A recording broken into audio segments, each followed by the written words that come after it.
Hello, everybody, and thank you very much for coming and for staying so long. There's a podiatrist in the crowd, so if you have sore feet, you just have to find her. Where is she?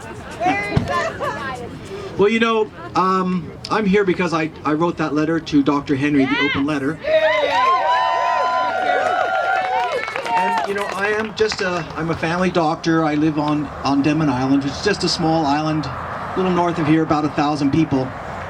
And I wrote that letter because I had already tried to contact the Ministry of Health and talk to them about vitamins and how we need to improve the health of all the elderly and the susceptible people in our community. And I didn't receive any information back or any acknowledgement of that. Our group, the Integrative Medicine Association of Canada, we also put out a policy saying that we can do better, that we can do something which is going to prevent sickness in this COVID so-called pandemic. We didn't hear anything back. It was just a small letter, you know, and it's just from a small island and a doctor that really has no weight in the world, not an epidemiologist. I'm only a family doctor, but that letter went far. It grew wings and it went across all of Canada. It went through the United States. It went to Great Britain. It went to Greece. It went to Israel, and it went to Indonesia. And I've received emails back from well over 100 people saying thank you very much for writing that letter. Thank you. And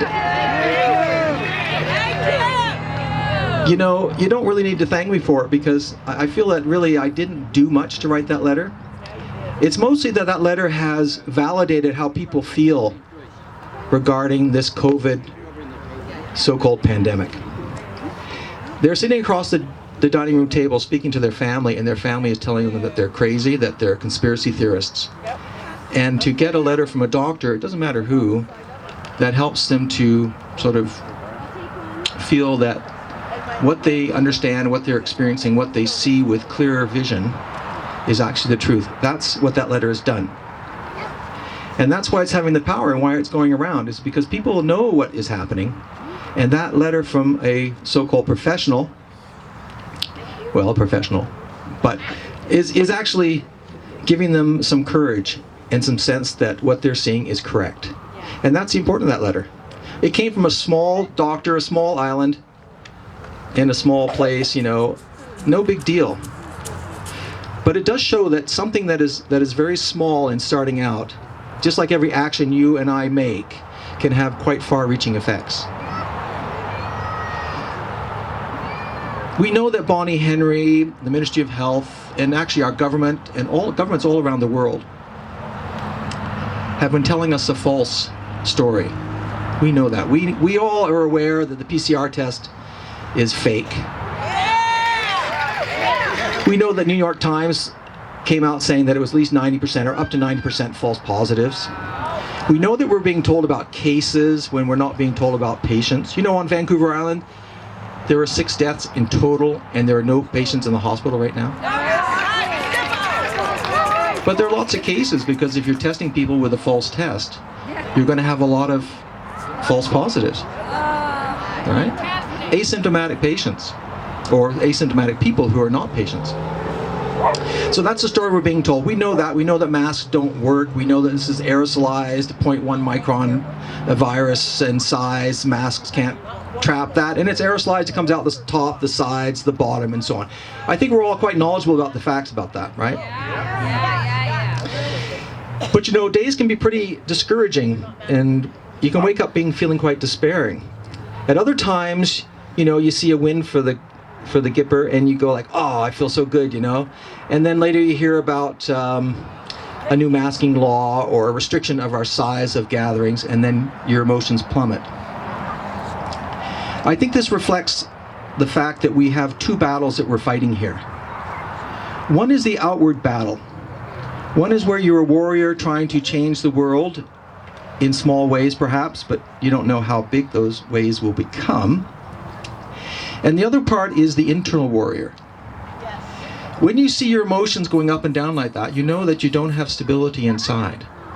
And that's what we all have to do for ourselves. We have to go inside, and we have to train ourselves. Train ourselves to be able to withstand what's coming, for sure, because we're going to have some bad months ahead of us.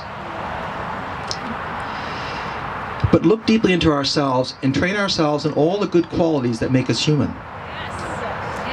Everyone here can see that there's a wedge being driven into families, into normal sexuality, into communities. And that is perhaps part of a master plan. I'll leave that with you to think about. But our counter to that is to increase our humanity. We have to find out what makes us different from machines. Because doctors can be replaced by AI. So what makes us different that worth keeping around? Consciousness, conscience, knowing what is right and wrong in an objective way. We have to kind of, now rather than just thinking about it with our brains and coming up with something we may have read, we have to actually do the internal journey. And to do that, we need some kind of level of suffering, something to goad us, to make us move from where we are, which is a type of complacency. And we have to dig down really, really, really deep and keep digging. And the further we dig down in ourselves, the more the light will come to the surface and shine. And that will affect the people outside us and around us, and it will also affect our ability to fight like warriors on the outside. So we mustn't forget that this is a two-angled or two-arrowed battle. The arrow we send out and the arrow we keep inside. That we have to discover who we really are.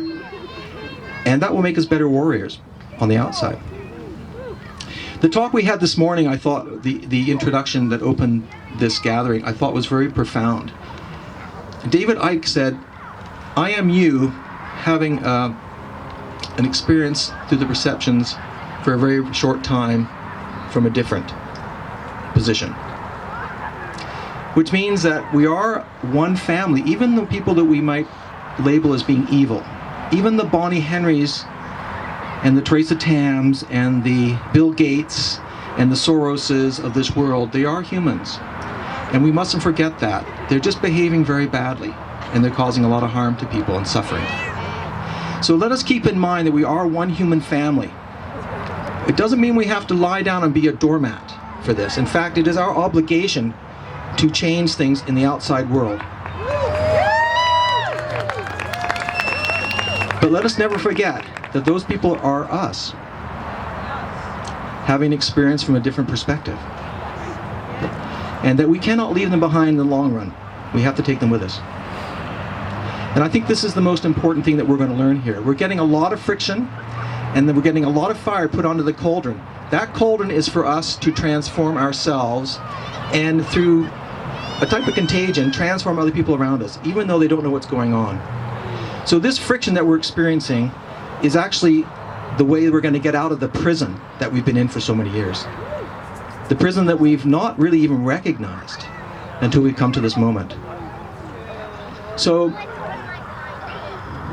it doesn't take much to be a doctor and write a little letter. It's more what we do as a group, as a family, how we ignite each other like two coals, they get hotter when they're placed together. And that's where we need to put our forces. We need to direct them inward to increasing our light so that we'll have a positive effect on the people around us. And that will allow us to go forth into the world and make changes which are essential and that we can't avoid doing. Thank you, everybody, for coming.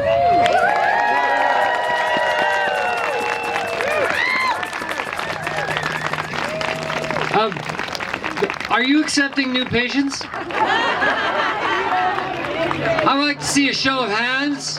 Who's looking for a doctor? Yeah.